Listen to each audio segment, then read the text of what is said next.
Assalamualaikum warahmatullahi wabarakatuh dan salam sejahtera. Kembali lagi bersama saya Rusdi Syarif.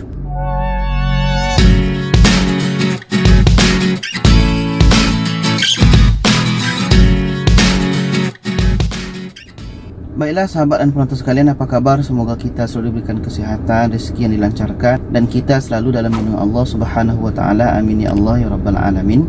Jadi ini informasi terbaru bagi kita yang balik ke Indonesia, bahawa ada aturan baru penerbangan, yang mana sebelum ini begitu banyak peraturan-peraturan, tapi ada satu yang berubah. Ini bagi kita yang balik ke Indonesia dan nanti sampai di Jakarta. Nanti kita mau buat penerbangan dari Jakarta ke daerah kita, contoh Jakarta ke Surabaya, Jakarta ke Lombok, Jakarta ke Kalimantan, atau Jakarta ke Sumatera. Jadi sebelum ini bagi kita yang mengadakan perjalanan domestik ini, apakah sesama Pulau Jawa dan Bali atau di luar Pulau Jawa dan Bali, itu adalah kita seperti biasa wajib vaksin minimal dos pertama. Jadi nanti bagi kita yang balik dari luar negeri ini yang belum divaksin tidak masalah. Nanti kita akan divaksin di tempat karantina, supaya nanti ketika kita ingin melanjutkan perjalanan, contoh dengan flight lagi, kita terbang ke daerah kita, itu kita tidak akan masalah karena kita telah mendapatkan vaksin dos pertama. Okey, seperti itu. Jadi apa yang berubahnya? Yang mana sebelum ini bagi kita yang buat penerbangan dalam Pulau Jawa dan Bali, bagi yang telah mendapatkan dos pertama itu harus disertakan dengan tes PCR. Okey, sebelum ini harus tes PCR. Okey, itu sama.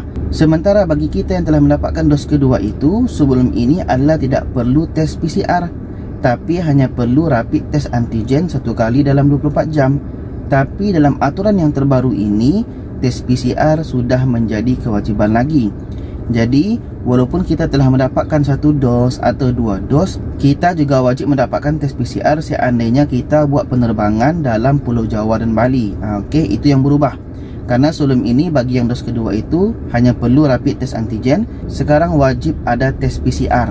Okey, itu untuk dos pertama, dos kedua dalam Pulau Jawa dan Bali. Sedangkan bagi kita yang mengadakan perjalanan di luar Pulau Jawa dan Bali, contoh ke Sumatera, contoh ke Kalimantan, okey, bagi yang dos pertama tetap perlu tes PCR, dan bagi yang dos kedua tetap perlu tes PCR. Jadi perubahannya iaitunya pada penerbangan yang dalam Pulau Jawa dan Bali itu yang dos kedua. Okey, jadi semua sekarang penerbangan domestik kemanapun kita pergi, baik dalam Pulau Jawa Bali atau keluar Pulau Jawa dan Bali, semua wajib tes PCR dan vaksinnya minimum adalah dos pertama. Okey, seperti itu ya. Jadi bagi kita yang di luar negeri ini yang ingin balik ke Indonesia, ini wajib tahu.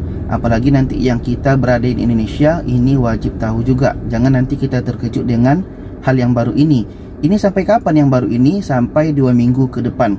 Sampai nanti pengumuman lagi tentang PPKM dilanjutkan atau tidak, dan di situ nanti akan ada pemberitahuan yang baru lagi tentang peraturan ini. Jadi itu saja bagi kita yang biasa terbang ini dan akan terbang ini, pastikan tahu update terbaru info penerbangan saat ini. Jadi itu saja, jangan lupa share kepada yang lainnya. Terima kasih. Wassalamualaikum warahmatullahi wabarakatuh.